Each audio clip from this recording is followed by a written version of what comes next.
Live from an attic somewhere in the north, this is The Late Show with Tom Starkey. Hello, I can't believe they actually did that. I requested live from an attic in the north. I don't really like telling people where I'm from, and they've put it in.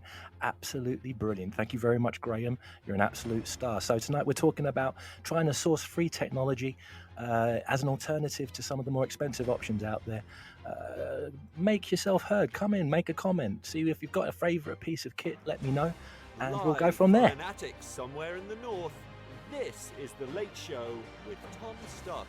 Tune in live at ttradio.org, or to join in the conversation, download the Podbean app and search Teachers Talk Radio. Follow the hashtag TTRadio. Tune in, talk it out with Teachers Talk Radio. So, hello. Thank you very much for listening, everybody. It's Sunday night. I hope everybody's not feeling massively anxious about tomorrow. But today, what we're going to do is we are going to talk about technology. And you know what? It's not even technology tonight. Today, we're going to be talking about cash, that money, those readies, that moolah, that sweet do-re-mi, and how it's not often the case that people have got unlimited funds when it comes to sourcing technology. So what do you do if you want to use technology in your classroom, but you just can't afford it? You open your wallet, a moth flies out, your line manager says, oh, no, we don't have any money for that thing, or the other thing, or that thing back there. Okay, so what we're going to look at is we're going to look at how we are sourcing free alternatives to popular software. I'm not too sure that this is going to make me particularly popular with those who sell software, but you know what? What are you going to do? You know, I'm sure people will be very open-minded when it comes to me saying, well, you know, what you could do is you could get that for free.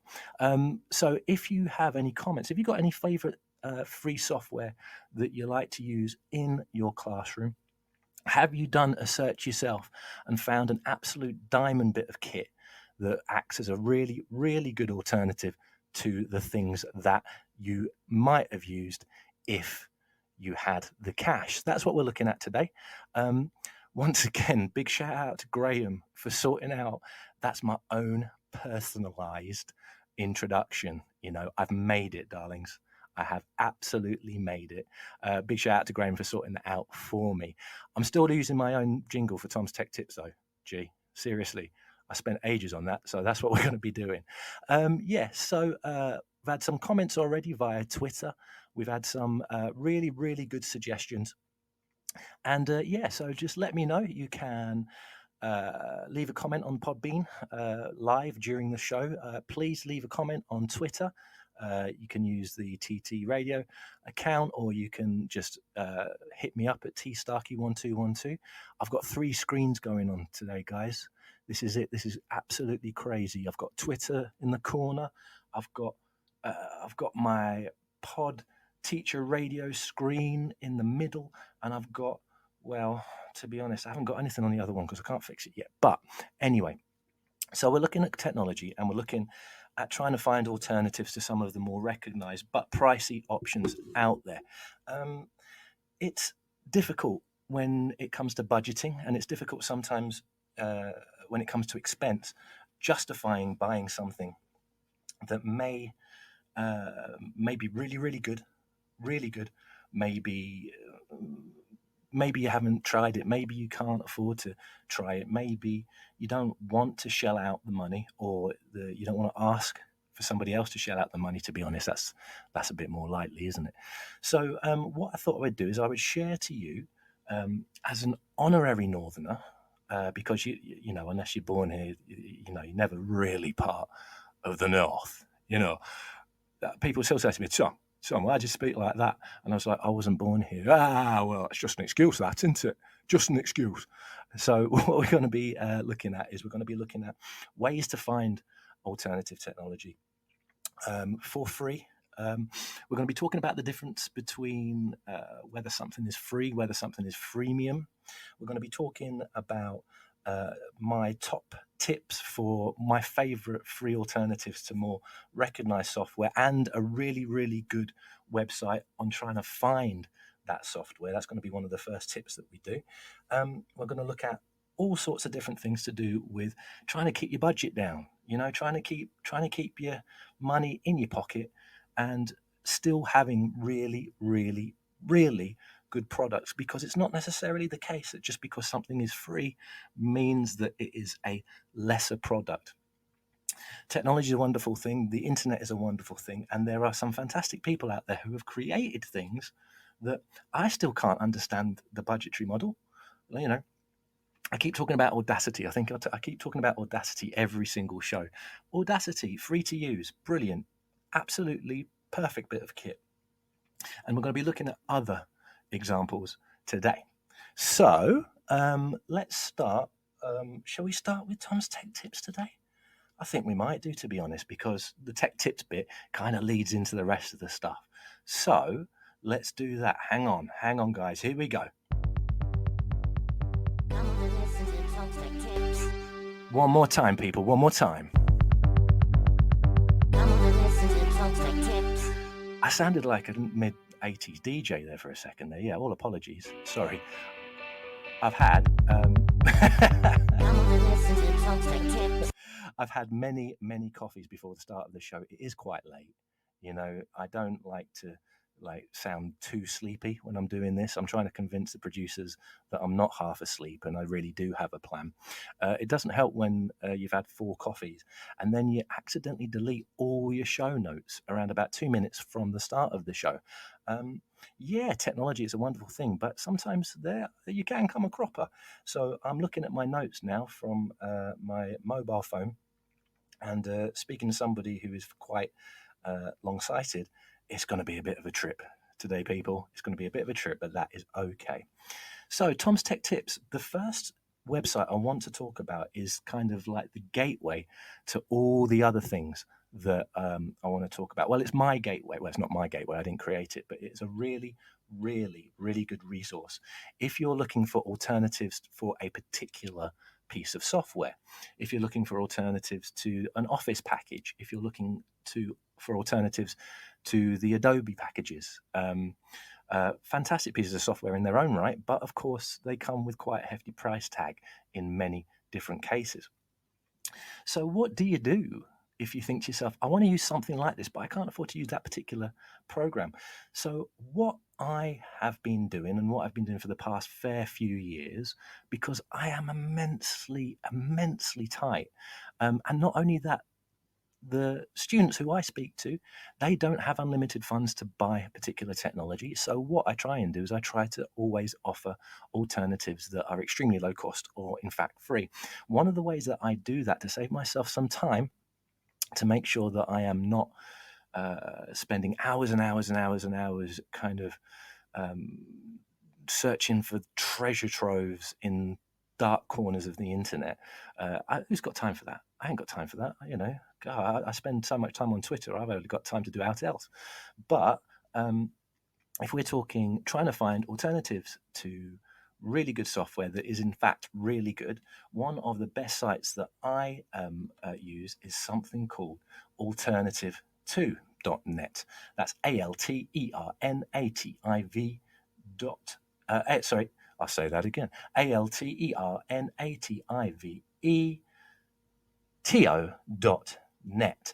I thoroughly, thoroughly recommend this site if you are looking to try and find software that may have a little less of a budgetary,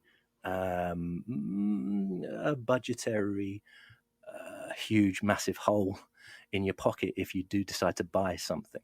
So Alternative 2 is a wonderful website that gives you crowdsourced alternatives to software.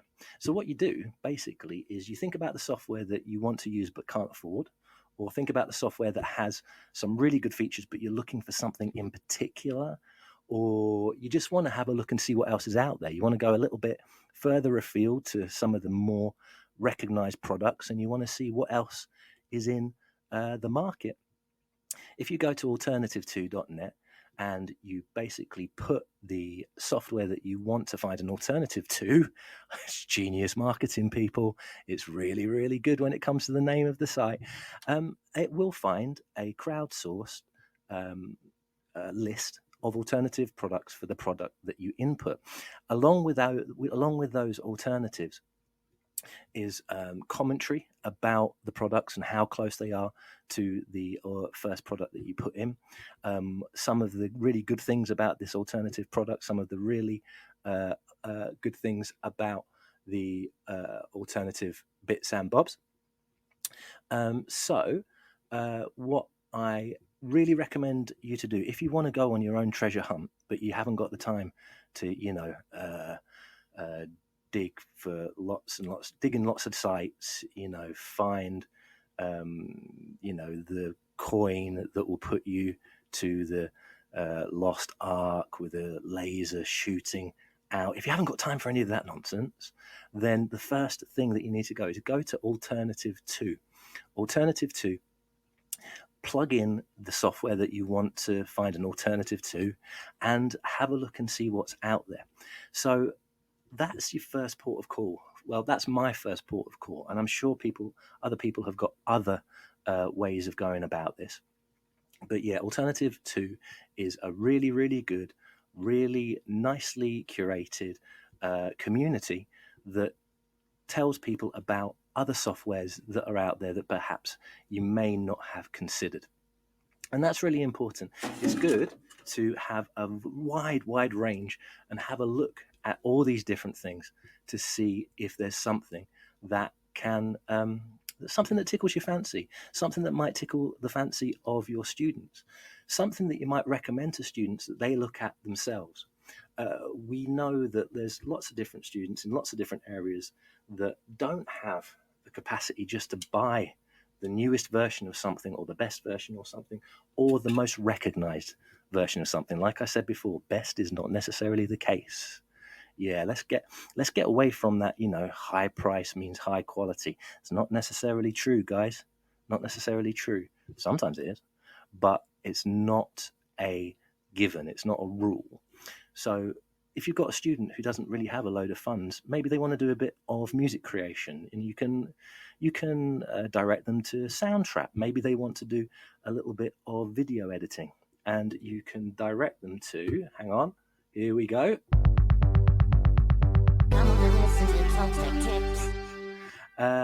Video editing. I'm not going to mention like the biggest video editing software out there, because I think, to be honest, they get enough press. So we all understand that there are video editing packages out there that are very, very well used. The next top tech tip for this particular session is something called DaVinci Resolve. DaVinci Resolve is an excellent video editor. It's used by professional people in the profession to create and edit videos, and you can get it for free. It's a fully developed, very, very feature-filled, quite sophisticated piece of software, and you can download it and you can use it for no money whatsoever. And it acts as an alternative to the many, many different choices out there when it comes to video editing, whether it be online video editing, whether it be downloadable video editing, Adobe packages, or things like Clidio, things like Movavi, that all have a price point to them, whereas DaVinci Resolve doesn't. And it's an industry standard piece of kit that doesn't actually cost anything. So if you have a student who is interested in video editing, maybe they want to cut together a YouTube video, maybe they want to make their gaming feed a little bit more sophisticated, or maybe they just want to mess around a bit. DaVinci Resolve, we're burning through them at the moment. My second recommendation is a fantastic piece of software. It has a really steep learning curve. Don't get me wrong, it's not plug and play. It's not kind of immediate, but what it is, it's really powerful. You can create some very professional looking videos using it, and more importantly, it's free. So before I go on to my next top tip, what I want to do is I want to just get some shout outs for some fantastic people who have made some comments already on Twitter. It is so nice to get feedback, and it's so nice to get other people's suggestions, because I ain't being funny. If it was up to me, I would just literally talk at you for an hour and a half. I mean, you listen. Well, you got no choice but to listen. Captive audience is the way that I like it. But it's great that other people have had input today. So I'm just going to check my Twitter collection here and see what people have said. Mark Hardesty on Twitter, Hardesty Mark, is very, very knowledgeable about these IT shenanigans that we talk about. And he has given us a massive list of free software that's available. Audacity is once again there. Windows Video Editor that's built in to Windows. It's part of the photo editing program, I think, at the moment. You can edit, you can trim, you can add text, and so on and so forth. So it's there, and if you have a Windows machine, it's there for free. We've got Office 365 with the licenses. Fantastic packages. I love Office. I love Office 365 purely because of the assistive technology. Because that's my bag. But yeah, really, really good package. We've got Autodesk. We've got Autodesk Education. We've got. Well, I'm not going to tell that one because that's going to be my next. That's going to be my next. My next tip for a good piece of software. So, Mark, I'm censoring you. I'm censoring you at the moment, but not to worry. Adobe Express products, of course, don't have a price. SketchUp for education, although according to Mark, it's a nightmare to configure. And then last but not least from Mark is Blender. All these programs are free. Really, really good stuff. Thank you very much, Mark, for commenting and helping out the show. Really appreciate it. So next on...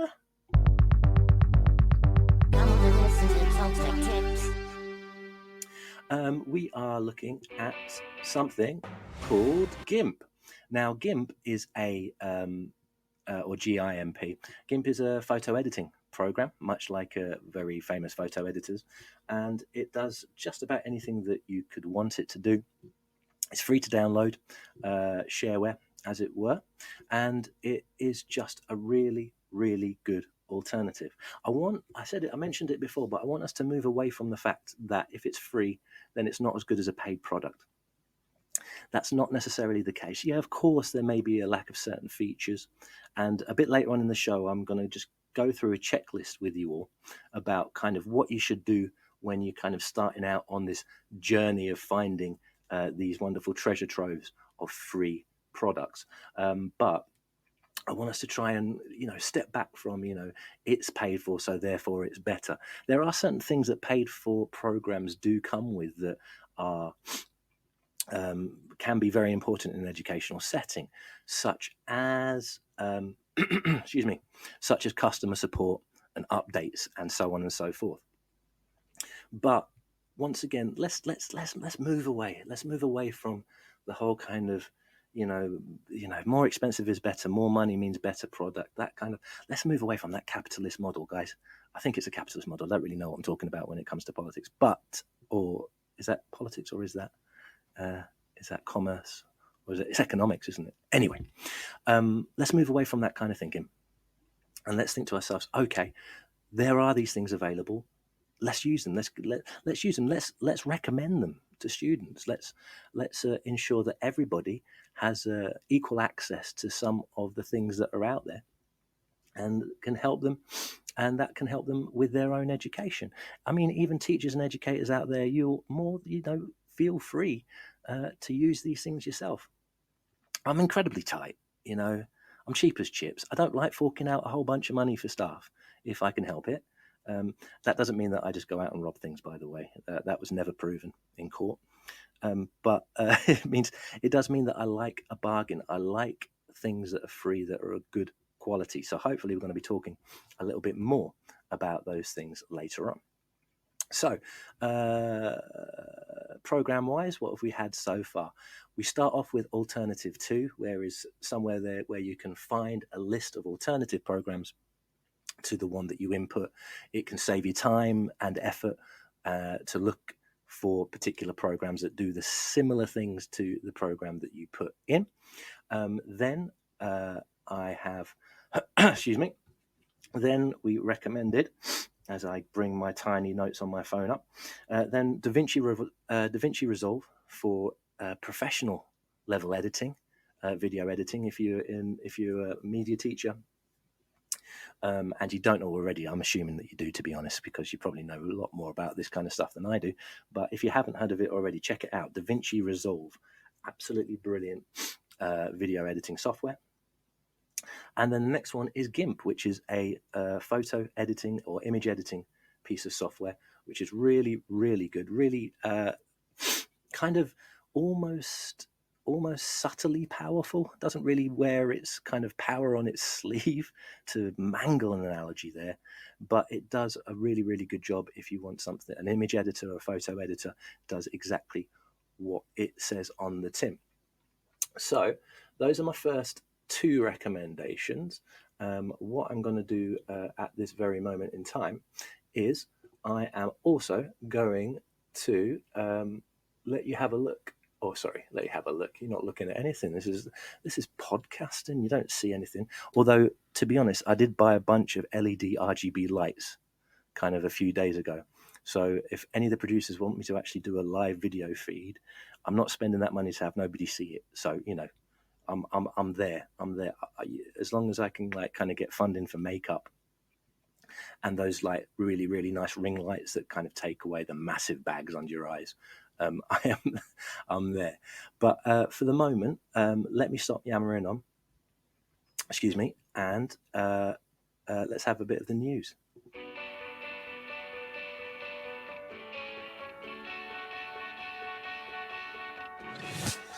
This episode of Teachers Talk Radio has been made possible with support from Witherslack Group, the UK's leading provider of SEN education and care.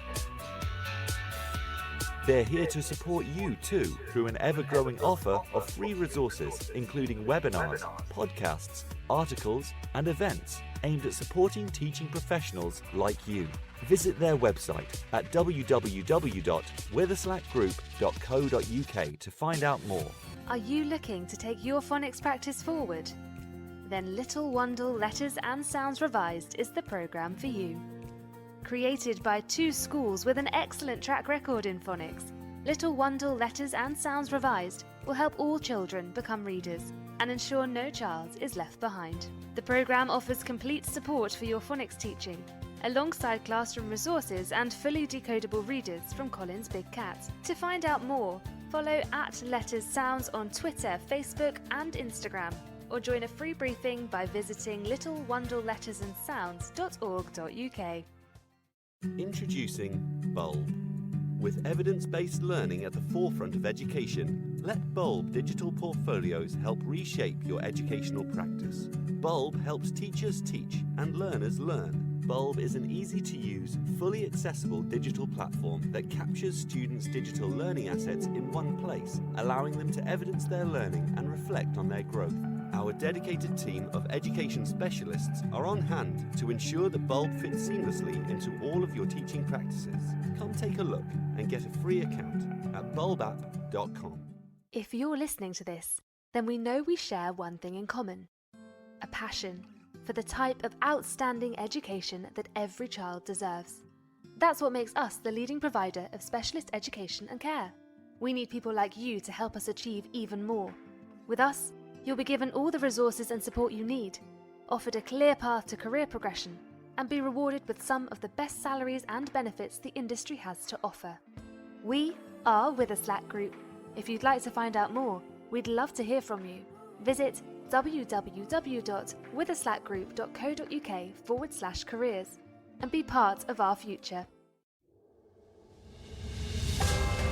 This is Teachers Talk Radio, and this is Teachers Talk Radio News with Joe Fox.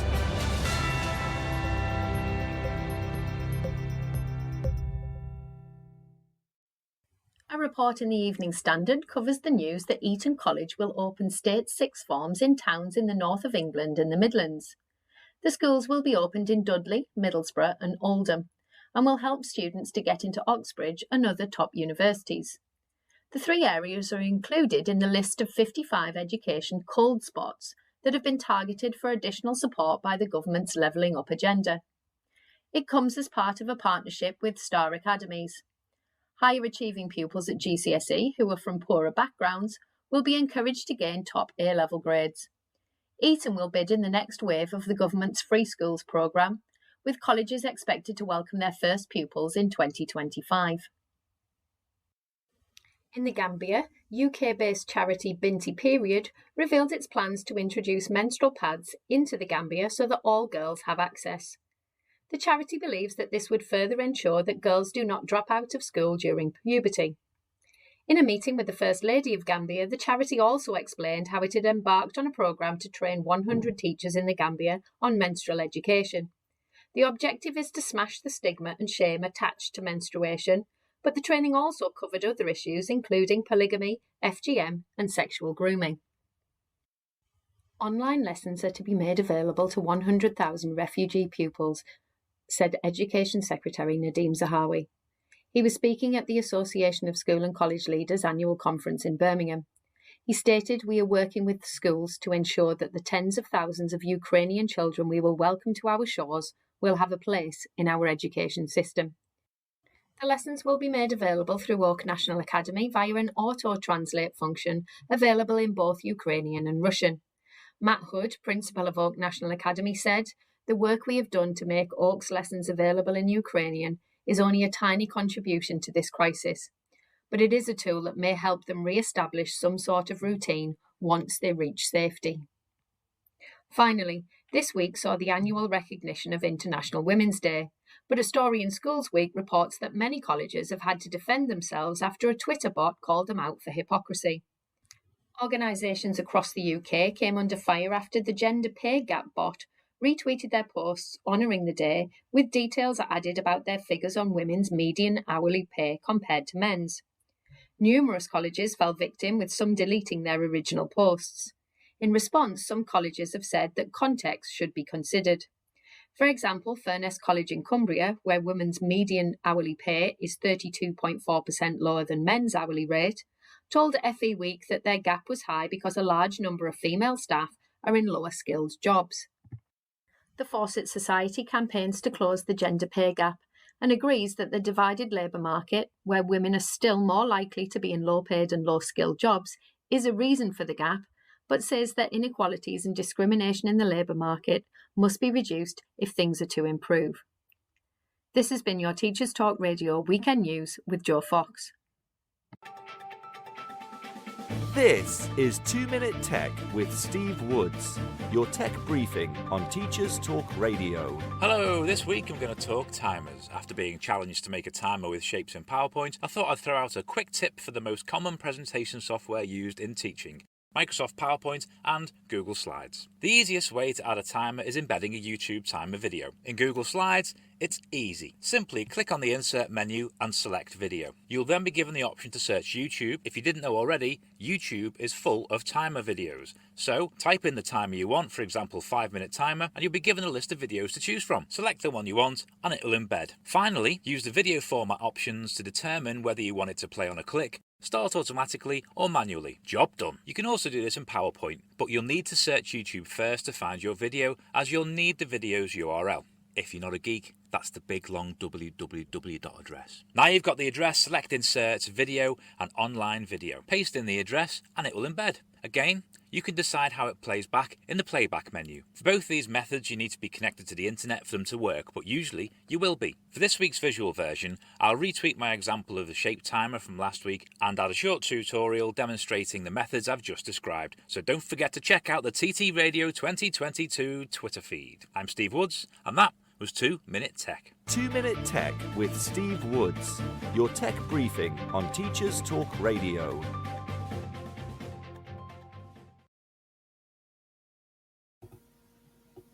How good is Steve's stuff on there?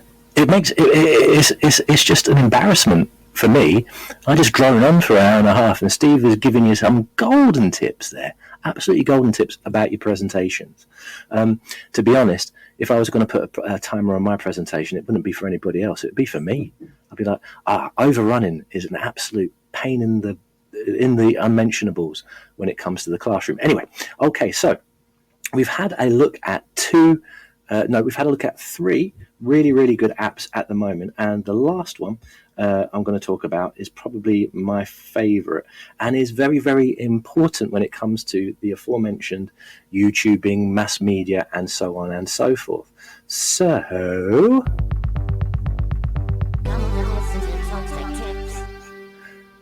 I'm thinking of doing some more of these top tech, just so I can listen to my jingle a bit more. Anyway, OBS Studios is my last recommendation. OBS Studios is a live streaming screen recording program that allows you to do absolutely tons of things when it comes to visual media. It's used by users of YouTube. It's used by users of Twitch to live stream things like games. Maybe they're musicians and they want to get a bigger audience out there. But once again, it's a free piece of software, and it's really, really, really good at what it does. If you think about some of this software and you think about, is this okay to use? OBS Studios is one of the most used streaming packages that exists. And it's for nothing. So you really have to think to yourself, okay, all right, so am I going to try this out? What am I going to do? And how should I go about trying to find these things? Because it's one of those things where you don't know what you don't know unless you spend a lot of time searching for particular products. And I'm really, really lucky. I actually get time out of my day. I get paid to do this kind of research in my job. Where I find assistive technology and I find other types of technology that will help students reach their academic potential, hopefully. But not everybody has that. Not everybody is as lucky as me. So make sure that you have a really, really good way of finding what you want to find. One of the things that I've mentioned is alternative to. Stick the software that you want to find an alternative to into the search bar, and you get crowdsourced opinion about each of the alternatives. One of the other things I want to mention as well, excuse me, one of the other things I want to mention before we kind of go on is I want to mention kind of what's the system of going about and trying to find these things, because it's all well and good to just kind of, it's all well and good to kind of just go off there on a mad search and think to yourself, yeah, okay, we're going to do this thing, we're going to do this. And then, to be honest, if you go about it in a kind of ad hoc way, it's sometimes the case that that it won't work for you, because you'll be searching, and you won't find the thing that you are really, really looking for. So what I am suggesting to you guys out there, if you want to do a bit of treasure hunting of these free packages, I think you really, really need to think about some rules for yourself. Set yourself some rules.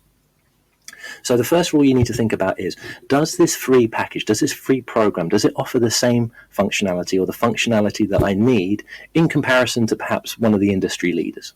That's the first thing you've got to think about. You've got to be realistic about these kind of things. There will be differences. You won't find complete clones of particular software, but you'll find something that's similar. So when you start looking for those types of things, what you do have to do is that you have to think to yourself, okay, what is it that I want from this program, or what is it that my students want or need from this program? Is it really, really useful? Is it comparable to the thing that it's supposed to be comparable to? Can it be as easily accessed? And so on and so forth. You still have to, you have to be critical. It's not just, oh, that's free, we'll use that. No, basically, that's what I do. It's like, oh, that's free. I'll have 7. You have to be a bit cleverer than I do. And you have to think to yourself, okay, does this offer the same functionality, or does this offer similar functionality that will be useful? Because it might do, but it might not. So you've got to do a little bit of homework. You've got to be pretty sure that what you do find is usable, and what you do find is applicable for yourself and your students. So that's my first piece of advice. My second piece of advice is, and this is where I do get a little bit cynical, there's always a part of the show where cynicism intrudes, on my part. I think I've been far.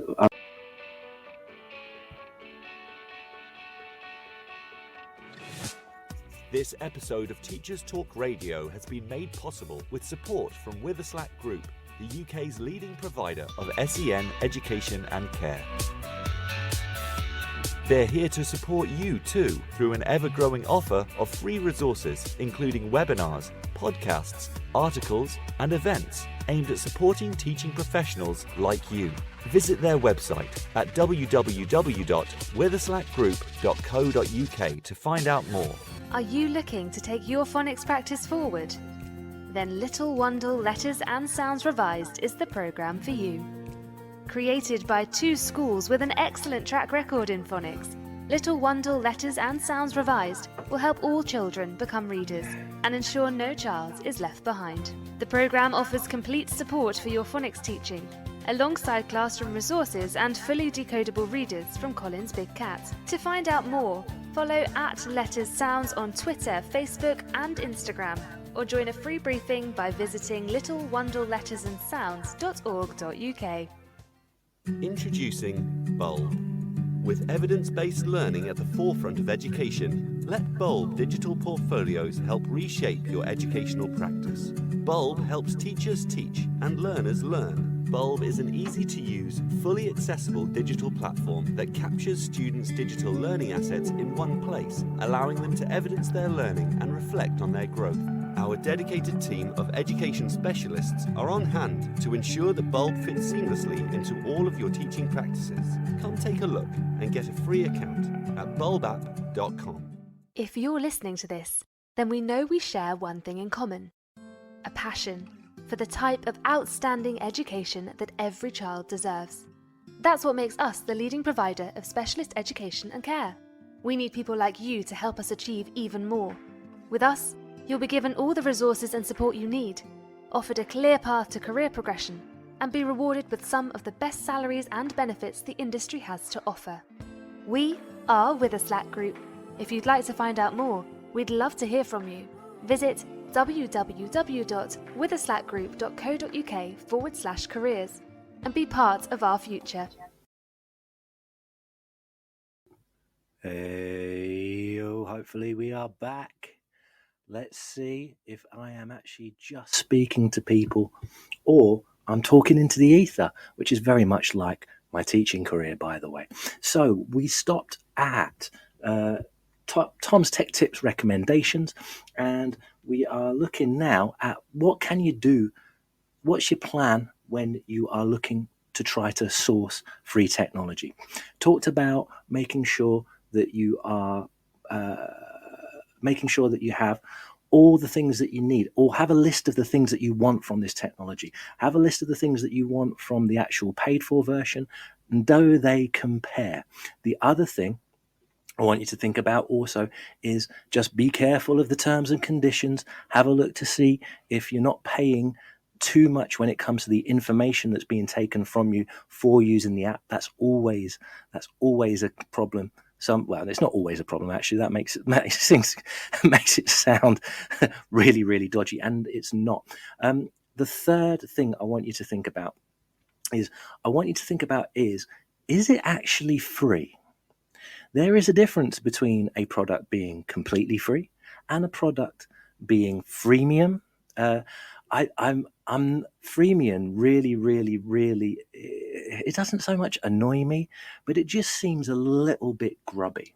Freemium is like it's like somebody offering you a tiny little taste of something. It's like, whoa, oh, yeah, mate, you try some of this. It's going to be great. You give this my map a go, and you come back to me when you think, oh yeah, I want some more.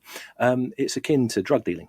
No, it's not. No, it's really not. It's not. But you have to think to yourself, okay, so how am I going to talk to the other members of my staff? How am I going to talk to my management team? What is the actual price plan? Is it really free? But with a lot of shareware is completely free. Then there's no kind of rolling contract. There's no freemium. You pay for the extra features. But you do need to know. You don't want to go into it and say, look, listen, this product doesn't cost me any money.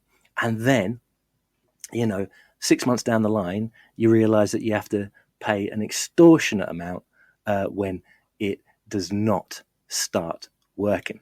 All right, so what I want us to do is, when we're talking about free technology, I want us to think about making sure that we don't have that problem of, oh, it's free, so it must be terrible. But you also have to be very, very careful. You see, it's the same as anything, you know.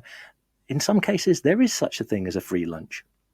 But in some cases, the free lunch is a limited buffet that doesn't include like chicken wings. You know what I mean? Probably not, to be honest. But anyway, let's go back to the feeds and some of the feedback that we've got about recommendations of tech and recommendations from people. We've got a nice tweet here from Christian Still, who has been brave enough to just put on her own suggestion. Sorry, his own suggestion, her own suggestion. I can't tell by the little photograph, so all apologies, Christian. Which is remembermore.app. So very simply, the tweet states, a 2-year project to make personalized space retrieval practice available to any teacher. Now, I don't think that's too bad a thing at all. I like the look at that. So I'm going to take a look at that myself a little bit later on. But that looks really, really nice. It looks like a very sophisticated bit of kit that is open to educators, and it is free. Christian Still, father, husband, and career teacher. Well, thank you very much, Christian. We very much appreciate your feedback for that particular app that you have created. Much obliged. Much obliged.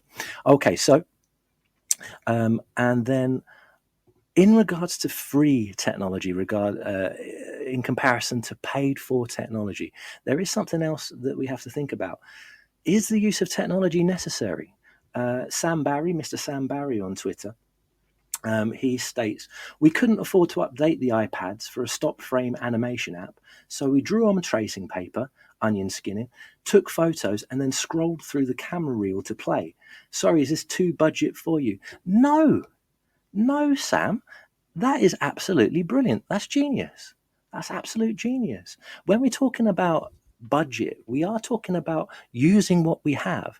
And yeah, some of this stuff is free, but some of these barriers when it comes to price can be overcome with a little bit of creative thinking. And Mr. Sam Barry from Twitter, thank you very much for that comment, because I think that's a really, really good idea. Sometimes you have to think to yourself, and this is where I lose my ed tech credentials. Sometimes you have to think to yourself, well, does that mean that you actually have to use tech? Sam was trying to go for how to use a particular animation program, but in the end, he started that. The students, they thought it was brilliant, but it just taught them the concepts rather than how to actually use a stop frame program.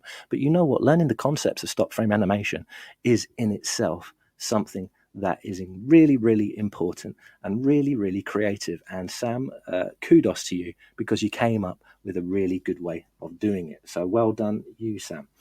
Very, very impressed. Okay, so what we've looked at is we've looked at a number of different apps that you might want to consider that are free. So we've looked at things like OBS Studio. We've looked at things like GIMP. We've looked at things like, and if I can remember the last one, it is getting a little bit late, so, bear with me, guys. Don't be too harsh. There's lots of different apps that you can use, lots of different programs that are out there, but you do have to be careful. You have to make sure that they are offering the things that you need for your class, or you need for the students, or even if you need the stuff for yourself. When it comes to sourcing technology, we've talked about, do you have a budget? Does your school have a budget? And if your school doesn't have a budget, what do you do? Well, what you do is you try to find alternatives. If you are really set on using a particular program, you have to find the money. But if you can just do a little bit of lateral thinking, there are other products out there. It's the same in lots of genres of technology. It's the same in like the most used technology, such as word processing, even down to the my kind of field, which is assistive technology. If you don't know this already, when it comes to assistive technology by its nature can be extremely expensive, inhibitively expensive in some cases.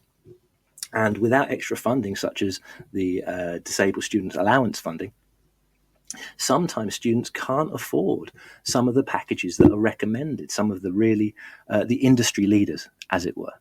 So, as I mentioned before in the show, before we had our slight technical difficulties, I'm sorry, I'm classifying that as slight. To be honest, that is my that's the slightest thing that I've got. I am renowned for being a technology teacher that has many a cock up in technology. And if you talk to any of my former colleagues, they will let you know some of the atrocious stories in regards to chewing gum in USBs, the projector falling on my shoulder mid-lesson. That was always fun. That was a good one. That's a good story that has gone down in the annals of history. But when it comes to technology and when it comes to thinking about what you're going to use it for, who you're going to use it for, cost is a problem. Cost is a barrier. Don't ever let anybody say that it isn't.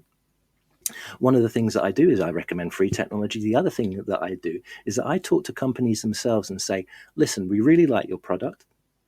We're sure at some point in the future to perhaps be using your product.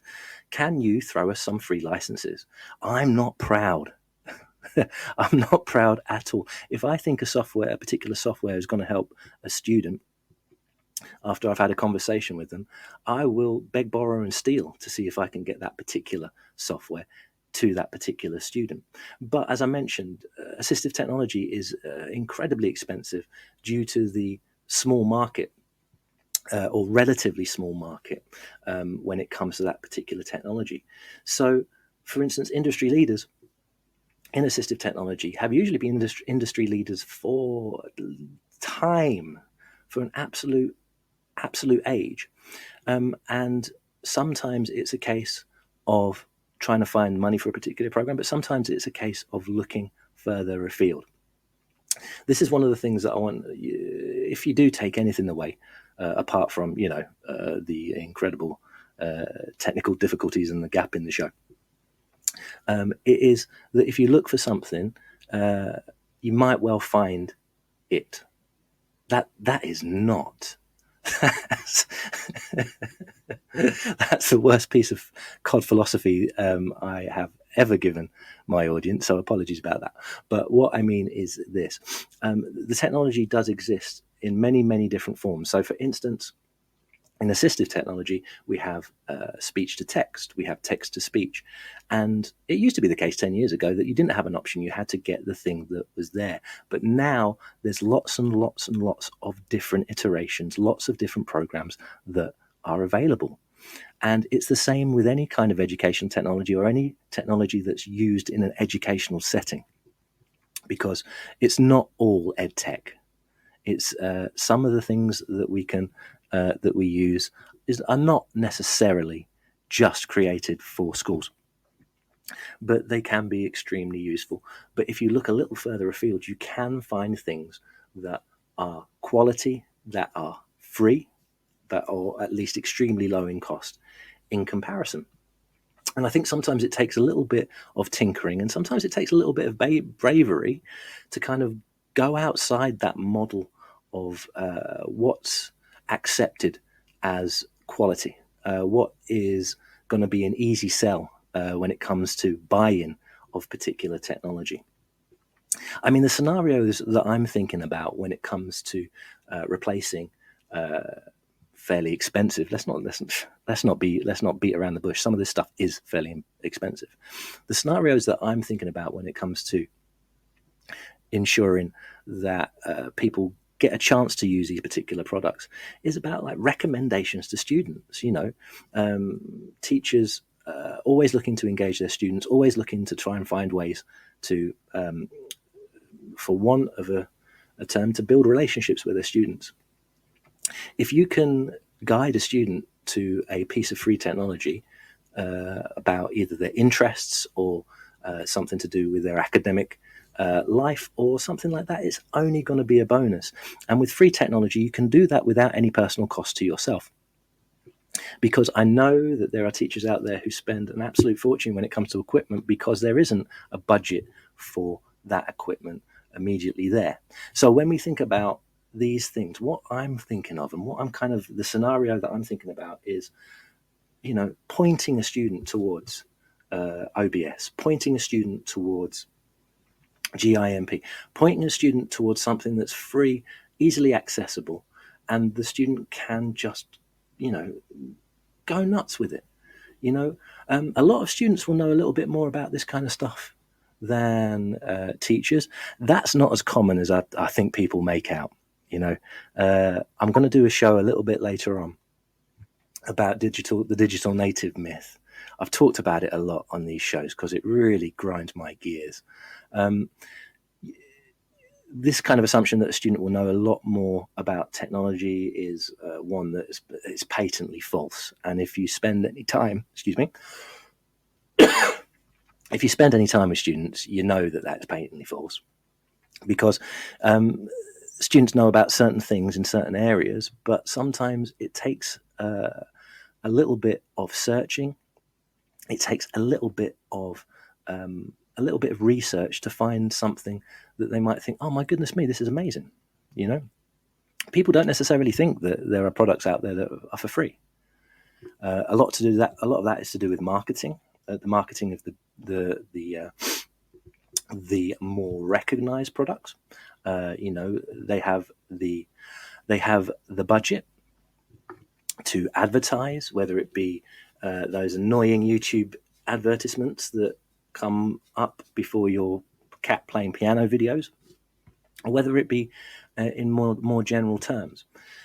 But if you know that a student wants to do something in a certain area, doesn't have a budget to do it, it's great when you can just say, listen, have you considered this particular piece of software?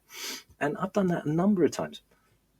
Going back, of course, to assistive technology, where industry-leading assistive technology can be incredibly expensive to a point where many students in many different situations can't afford some of these stuff, some of the most well-known things. And you talk to them about some of the things that are freely available. You talk to them about some of the things that they can use today that don't cost anything. And sometimes it's an absolute revelation for students. The amount of times that I've been in sessions where I've suggested a free package of something, in particular speech to text. So for instance, speech to text. Mark on Twitter mentioned the Office 365 package previously. Great assistive technology package. It has a dictate feature built in. It has a dictate feature, which is a pretty high accuracy, if I'm going to be honest. But it also has a transcription feature where you can upload MP3 and MP4s, and it will write them out for you. And that is sometimes all a student needs to kind of just go off and do the thing that they need to do. If a student can't afford a particular package, but they still have a passion to do something, free technology offers them a way to kind of pursue that passion without having to budget or without having to think about how they're going to afford something. It's a leveler, in my opinion. It's a leveler. For my sins, which are huge, my past sins, I have been an ed tech consultant. I've talked to companies about how they market their products to schools, how they market their products to staff, and how they market their products to students. One of the biggest things that I've told companies is make sure a percentage of your technology is free to use for students, because it's only fair. It's only fair. Not everybody has the same situation when it comes to money. Not everybody has the same situation when it comes to support and knowledge about technology. Free programs offer a way to level the playing field slightly. And I think when it comes to that leveling of the playing field, I think it can be incredibly important. But students won't know, in general, they won't know that these things exist unless somebody tells them. So if you have a student in your class who is spending every single form rapping, if you have a student in your class who wants to use an art package but can't afford to pay for that particular package, whether it be a one-off or whether it be a rolling contract, then you can direct them to alternatives that are out there. And believe you me, don't let the fact that students can often be very, very good at certain technologies, don't let that put you off from giving students recommendations. One of the things that students find difficult, or one of the things that I've seen that students find difficult, and we're not just talking about secondary or primary or even in HE, searching for something or knowing that something is available, that knowledge isn't really there. So if you can direct a student to a free package that is going to spark their interest, spark their creativity, help them in some way, that basically makes you a hero in my eyes. I'm not saying that I'm particularly heroic. my interest in free technology, but pretty much comes down to the fact that I don't like paying for stuff. But happily, it means that I know about technology that exists, that you can basically just point students to and say, listen, try this music creation tool, try this digital arts package, try this word processor, try this. If you have students who have particular difficulty getting organized, point them to a to-do list, point them to a calendar, point them to something that is immediately available for no money, because that stuff is out there. It might be the case that it won't ever be accepted in your institution. There is not so much a fear, but a hesitancy when it comes to free technology on an institutional wide level. And I can understand, as I mentioned before in the show, sometimes technical support isn't there. Sometimes, and that's really, really, really important on an institutional level, that a product has technical support, that it will be able to be used for an extremely long amount of time into the future. So you're not shelling out for a product that doesn't do what it's supposed to do. But on a less institutional level, on a more personal level, there's nothing stopping teachers and educators from saying, listen, have you tried this? If you've got a student who loves music, have you tried this music creation package? If you've got a student who loves art, have you tried this art creation? Have you got a student who loves the movies? Have you tried DaVinci Resolve? These things exist and they're there, but sometimes they become buried because there is this kind of attitude that, excuse me, there's this attitude that perhaps they're not up to scratch. Perhaps they're not something that is going to work, or perhaps they're a bit dodgy. And in all honesty, that does happen. That does happen. But if you can find and source free technology in comparison to something that's a little bit more recognized, but too pricey for a student to use, what you're doing is you're providing them with a particular tool that might help them in their academic studies, or that it might kick off something in their own lives, in their pastoral lives, But apart from like the creative side of things and trying to make sure that you're kind of following students' interests, some of this free technologies are absolute game changers. As I said before, Office 365, their accessibility package, in my opinion, this is not this is my own opinion. I'd just like to make that clear. This is just me. I'm not speaking for anybody. But in my opinion, the Office 365 accessibility package, such as the use of immersive reader, such as the use of the dictate feature, and so on and so forth, is second to none. It's brilliant, even in comparison for specific paid-for assistive technology. And that model is kind of the same across the board. There are packages that exist that are high quality, easy to use, and free. And I really think that if there is more knowledge, if there's more awareness of those packages, then that kind of hesitancy will decrease, as it were. And also, you can't guarantee that the students will know about this stuff. So sometimes it's just a case of, did you know that there's this thing that you can download onto your ancient Chromebook, and it will let you, it'll let you record your voice. It will let you add music.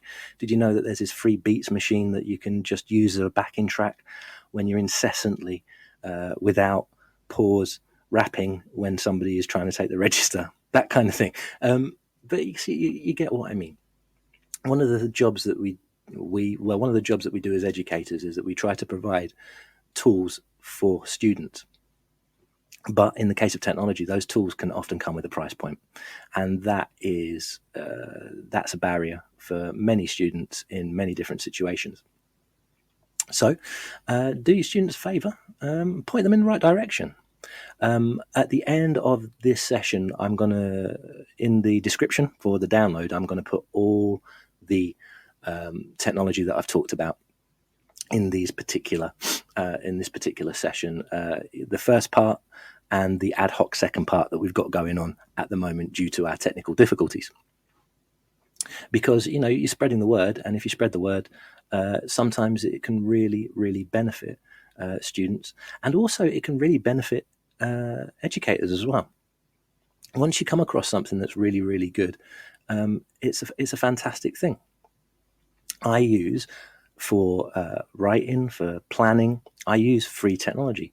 I use FreeMind, which is a downloadable app when it comes to mind mapping, to kind of get my ideas together. I also use something called, Orbit on an Android phone that is free to download, that just lets you really easily create an idea of something and a plan for something. And there's a wealth of technology out there that doesn't cost any money that you can use. I think as many teachers as possible, it would be great if we had more things like teacher talk radio.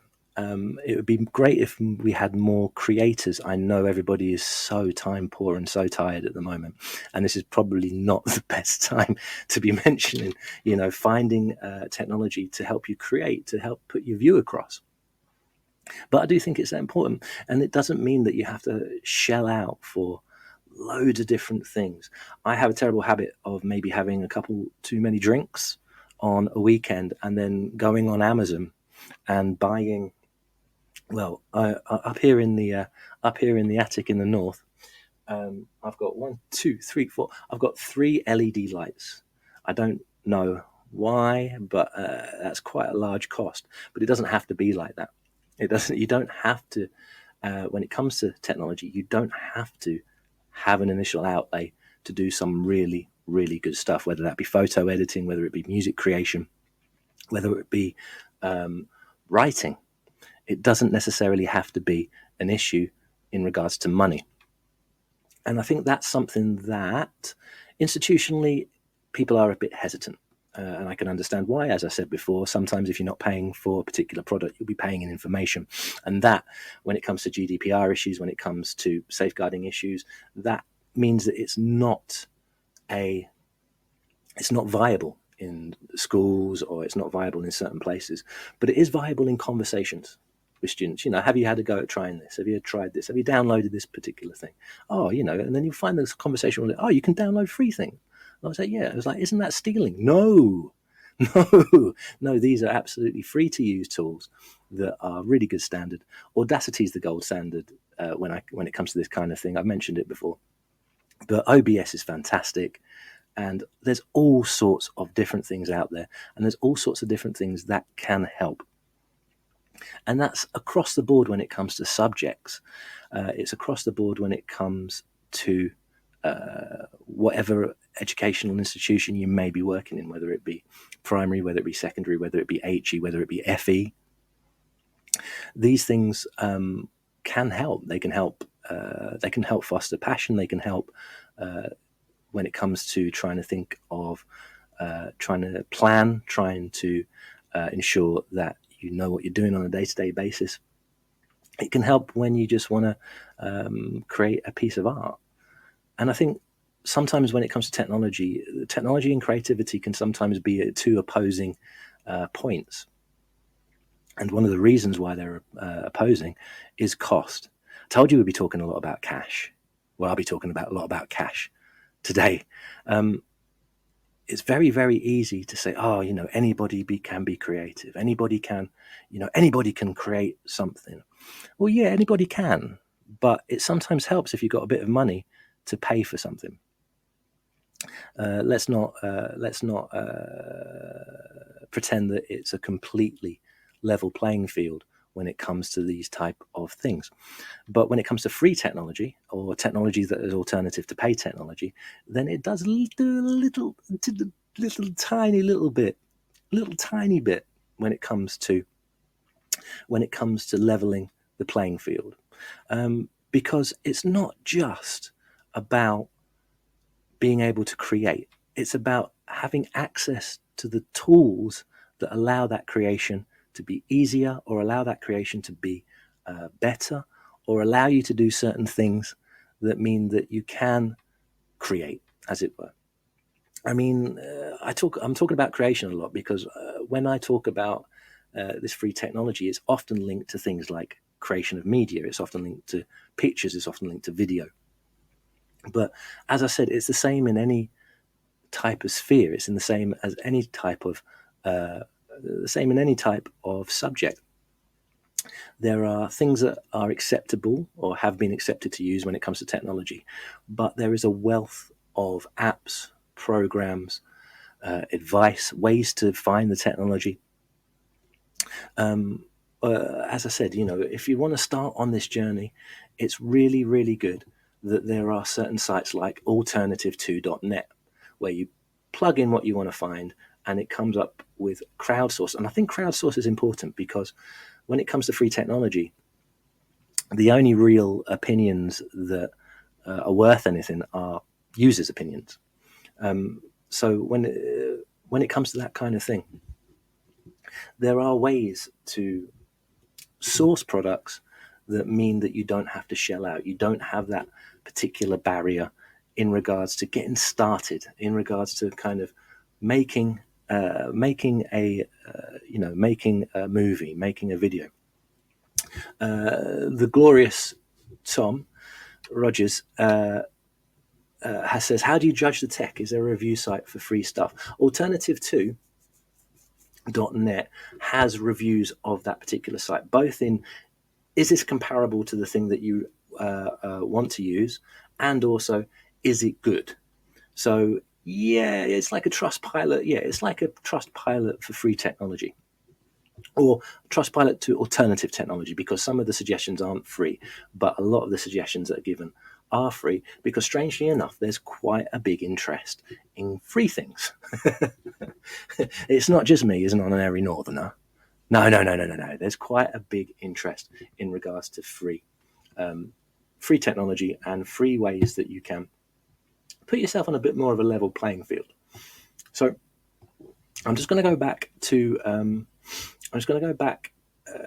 kind of the Twitter feed of the suggestions that have kind of popped up. And once again, thank you very much, everybody.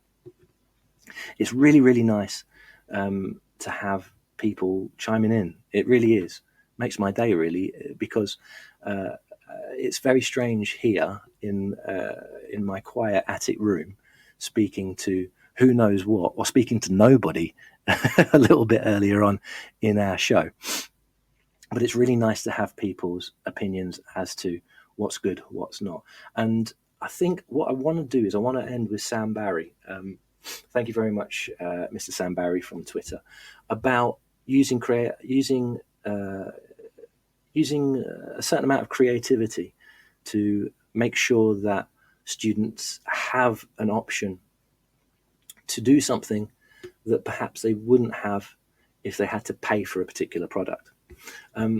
It's a difficult one for me because, as ever, I love technology and I love the use of technology. I love the use of digital, but also I do understand that the digital world, as much as it likes to present itself, is not as accessible as it should be. One of the reasons it's not accessible is because certain tools cost money, and that's I could be the biggest technological pusher, as it were, but you can't get away from the fact that if you want to do a certain thing, that you have to pay a price for that. When it comes to sourcing free technology, that kind of barrier, if not removed, is lessened, as it were. And that's what Sam Barry did when he couldn't afford to update the iPads that they're working with, and he found another way. What Sam did is he found a really, really creative way of teaching the kind of concepts of stop motion animation. It wasn't exactly what he wanted to do, and it wasn't, it probably wouldn't have been exactly the same lesson if all those iPads were up to scratch. But I'm sure that many teachers and educators out there know that sometimes we have to work with the technology that we are given. And when we do have to work with the technology that we're given, we sometimes don't have as many alternatives as perhaps we would like. So it's not just about being on a budget. It's not just about saving cash. It's not just about me being absolutely tight as anything. It's about giving people a chance. It's about giving people a chance to try this technology. And free, open source, in many cases, technology is a wonderful way to give people a taste of some of the things that you can do out there. If you're interested in free technology in general, or if you're looking for recommendations, as I say, one of the wonderful things about my job is that I get to spend a percentage of my week researching. In my case, it's a researching assistive technology. So technology that will help primarily disabled students to achieve what they want to achieve. But I'm always happy to take a quick look, or I've got absolutely reams and reams of spreadsheets that have lists of free technology. And if you want a recommendation, give me a shout. I'm more than happy to help people and just point people in directions that I think will be useful. But if you want to have a go at trying to find something yourself, then the best place to start is alternative2.net. It's there already. It works. You can find some wonderful stuff for very, very, very little cost, or absolutely no cost whatsoever. So yeah, I'm tight. Yeah, I don't like forking out for things, but also I think free technology represents a certain equalizer in regards to education, and it represents a way that we can help our students pursue their interests. And, when a student is able to do that, wow, it's sky's the limit, isn't it? So we're coming up to the end of the session. I'd just like to thank a few people.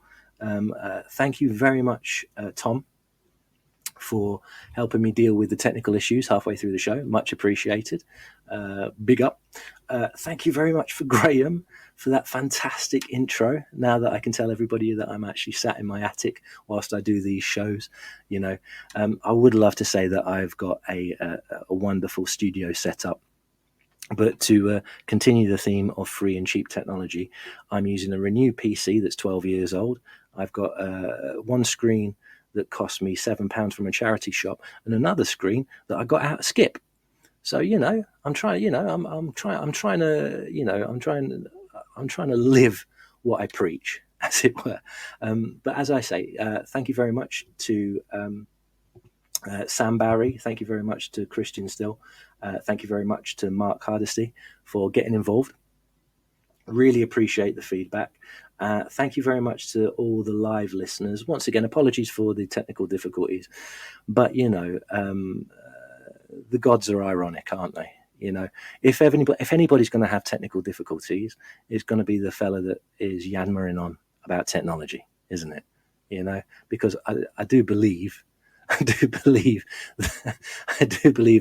somebody's got me in there. If I was a conspiracy theorist, I might think to myself, well, have these big companies try to shut me down because I'm talking about free stuff? Yeah, there's something to ponder on a Sunday evening.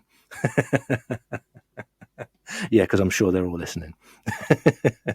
But listen, thank you very much for staying with me. Thank you very much for listening. Thank you very much for your input. And hopefully, I am on again next week. Hopefully, without a break that time. And I think next week is I'm going to go and dive into my absolute passion, my absolute area of expertise, which is assistive technology, and some of the issues around assistive technology. We might talk about cost again. We might talk about how to source it. We might talk about things like what's really, really good, what's really useful, but also some of the wider issues in regards to equality and not using technology as a replacement for good practice. But anyway, thank you very much, ladies and gentlemen. I do hope you have a really nice snooze and you're fresh for Monday morning. I'll be thinking of you here. So go out there, have a quick look at the list of technology and alternative to. Recommend something. Recommend it to a student. They'll love you for it. All right. I'll speak to you later on. Bye now.